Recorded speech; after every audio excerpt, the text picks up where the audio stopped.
Look, I was flabbergasted to hear the Leader of the Opposition's answer today, the most immature answer on immigration that I've ever heard. He's late to the game. He's so late to the game on this, he hasn't even come up with a slogan yet. So when he comes up with a slogan, perhaps we'll take the chance to respond. But what we've proposed is a plan for controlled migration. We're proud of it. It serves Canadians well. The honourable member from Calgary-Shepherd. Thank you, Speaker. It's rich coming from that particular minister who called 24 Liberal MPs garbage because they're looking after their own careers and worried they're not going to make it. They're not going to be here after the next election because their own constituents are going to send them to the unemployment line. Now, this Prime Minister is reckless, and he even said it himself. He didn't get it right. He said it during his own press conference. He didn't get it right on immigration. He didn't get it right on housing. He can't get it right on the carbon tax. So, will the Prime Minister just admit that his flip-flop has destroyed the immigration system and accept his own personal failure? The Honourable Minister for Immigration, Refugees and Citizenship. What I said, Mr. Speaker, is that it's garbage to focus on anything other than the circus clown that he's supporting.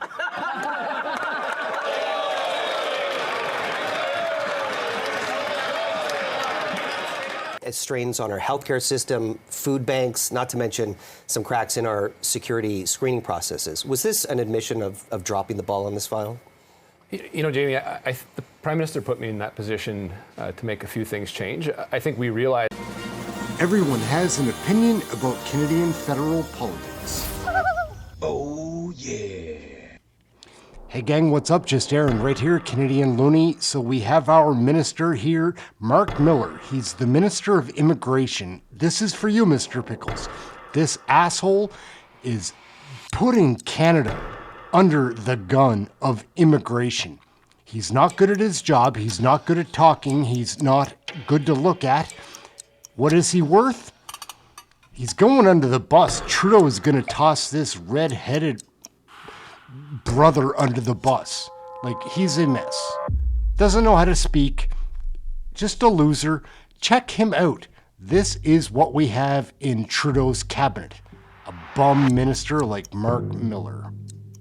Immigration Minister, Mark Miller, we appreciate your time, Minister. Thanks for coming in. Thank you, Jamie. And you even said when you took over the file in July of last year that things did get out of control. And I'm curious, is yesterday's reduction kind of an admission that your predecessor and the Prime Minister's policies were not executed properly that has now led to a number of issues, including a housing crisis, affordability crisis, strains on our healthcare system, food banks, not to mention some cracks in our security screening processes? Was this an admission of dropping the ball on this file?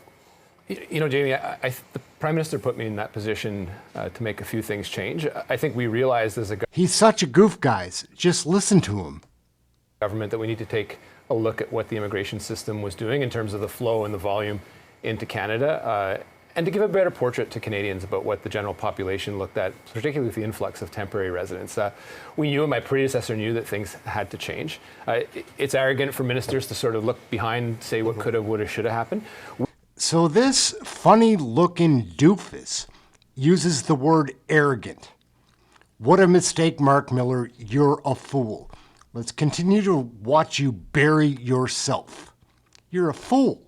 We grew the immigration levels in Canada for a really valid reason after COVID. You can remember businesses, small and big, were asking for more labor. Universities, institutions were asking for more people to come in.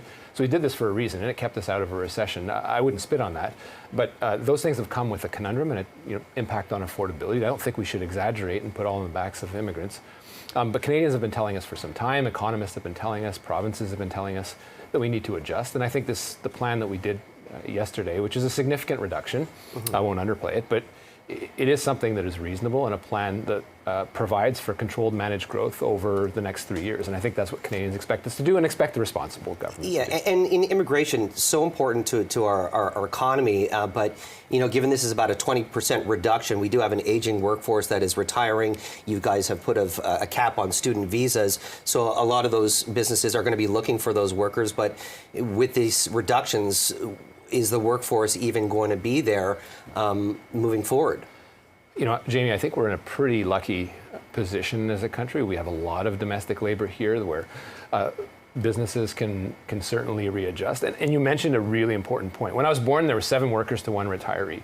We got a lot of social services that are part of our national identity. We're closer to 3 workers per retiree, and that's a problem. We've made an important shift in making the labor force younger. Immigration has been a huge solution to that, but it can't be the only one. And so getting the mix right, making sure that we're working with provinces, Canadians are asking us to have a better coordinated immigration system, is important to continuing to build that immigration consensus. This is historically has not been a controversial file. It's been a fairly nonpartisan that people from both sides of the aisle welcome immigrants to our country. But when we see what happens when a file like this could be potentially mismanaged, we're now seeing the effects of that. We've got record use of food banks here in Canada. Over 1 million people in Ontario are relying on food banks in the past year.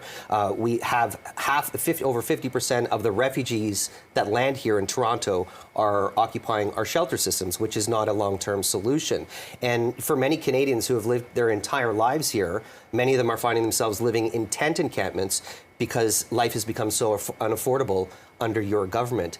Can you appreciate the concerns of Canadians and how they're feeling and how they're looking at the mismanagement, or what many critics might categorize as mismanagement, and now we're in problems that our country has not really dealt with ever?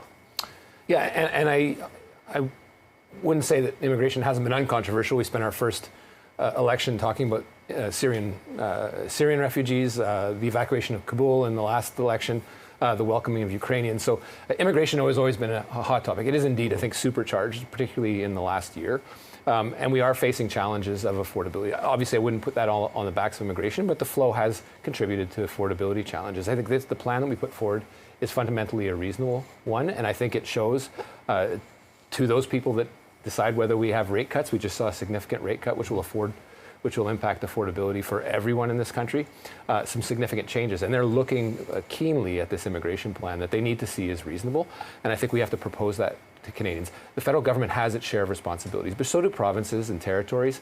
And those businesses that do rely on immigrants, that has gotten overheated. And I think the criticism that I put on us is that we trusted provinces and territories a little too long when it comes to the management of temporary immigration for universities, colleges, the temporary foreign work program. And I think that's some work that we need to correct together with provinces. Moving forward, I think a lot of the people are looking to see how this is going to impact housing affordability. Your predecessor is now in charge of housing, has set some pretty ambitious goals of, 3.78 million homes by 2031. That works out to about over 500,000 homes per year, about over 50,000 homes per month every day, pretty much from now until the next 7 years. How do you anticipate this is going to level things out for millions of Canadians who are completely priced out of the housing market? How do you think that these immigration levels are going to impact that? I'd say 2 things off the bat. If we get this right, and we have to get it right, that means 670,000 fewer units to be built by 2027. That is significant. And also in the measures that I took with respect to international students, we've seen real impacts of that with price reductions in rent in Surrey and Vancouver and Toronto, about 8 to 10%. So things are moving, things are getting more affordable, and with the rate cut, we have some hope. We do have to continue to be building units. The federal government has to be involved, but so do the provinces. We all have responsibility in getting this right. But I think this plan does provide a reasonable middle ground where we can actually show growth and keep building that consensus that we built so carefully in Canada. I want to talk about something now that you've been the immigration minister for over a year, and in fairness to you, a lot of these things, some of the issues we're dealing with now happened prior to you becoming the minister. One of the issues I wanted to talk about is the fact that over the last couple of months, we had 2 stories of major terrorist attacks from ISIS that were thwarted because of some of the cracks in our immigration system. We had 2 of these individuals who were here on permanent resident status. One of them was caught on camera dismembering another human being. Somehow he still got his PR card. The other thing was the fact that you had an individual going down into the United States. What concrete steps have you done to prevent any of these, nefarious individuals from coming into our country? What concrete steps are you taking to strengthen that screening process so that individuals aren't coming here and planning attacks, like, for instance, on the Jewish community? Well, first, as a responsibility to Canadians to keeping them safe, I won't speak about alleged facts in a case that, in order to get people properly prosecuted, people like us have to be a little more reserved in our public commentary on this. I do share the shock and horror with respect to these things. I also have the responsibility of acting. I think as a general proposition, we are safer as a country than we were 10 years ago, particularly with the introduction of biometrics. In North America, we do Is have... it safer if we're letting in people who are ISIS members who are planning attacks? Again, not going to speculate on specific incidents. The reality is, if you look at some of the facts in the case, one of the individuals did come in through the U.S. This is a North America perimeter challenge that we face along with our American partners and our security partners. If you think that we can't, we would indeed have to close the borders entirely to keep Canada hermetically sealed and safe. That's not me necessarily saying that. I believe that proposition. It's former Immigration Minister Jason Kenney that said that. We have a layered security perimeter in Canada, outside, inside, and at the border, and we have to get that right. And we have to continually innovate and make sure that we are keeping Canadians safer. Minister, I'm being told to wrap it up, but I have to ask you before you leave. Earlier this week on Parliament Hill, you and your colleagues met in the Liberal caucus to discuss some of the concerns from your colleagues and essentially asked the Prime Minister to step down. You called that garbage in a press conference, and I'm wondering what message does that send to your Liberal colleagues who have severe concerns about how the direction that the country is going in, and also have severe concerns about their constituents who are talking about how unaffordable life is under your government. And at the same time, many of those MPs are concerned about their jobs as we have an election a year from now. Look, fair enough, and I've been harsh on some of the colleagues. I didn't like the backroom politics. I think you need to say things to people's face, and that's all I asked for. And I think that was done in our caucus meeting. I respect the heck out of people like Wayne Long. In fact, him and I have traded punches in the boxing ring together. He knows what to get when you take a shot at someone and you get it back. And that's fair and square. It's fair game. But we need to be focusing on Canadians, and I do think that is silly to be focusing on anything other than Pierre Poilievre, who is probably one of the most destructive forces Canada's seen in a while. Immigration Minister Mark Miller. So we're going to wrap it up right there, guys. Mark Miller, is he an asshole, or do you think he's got value as our Minister of Immigration? How far down in this hole does Trudeau think Canadians can take? Like, enough is enough. My name's Aaron, Canadian Looney. Like, share, subscribe, get notified for our live shows. We have a blast. It's a great chat room. Come check it out. That's it. Thank you for watching this video. We'll try to keep you informed with the most current, up-to-date Canadian federal politics. It is a mess, guys. It's not fun to watch, but we have to be aware. You can't complain if you're not, like, in the loop. We'll keep you in the loop here. Aaron, Canadian Looney, check your next video. Thanks for watching this one. Everyone has an opinion about Canadian federal politics.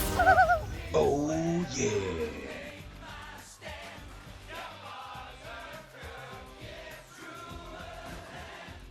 The one.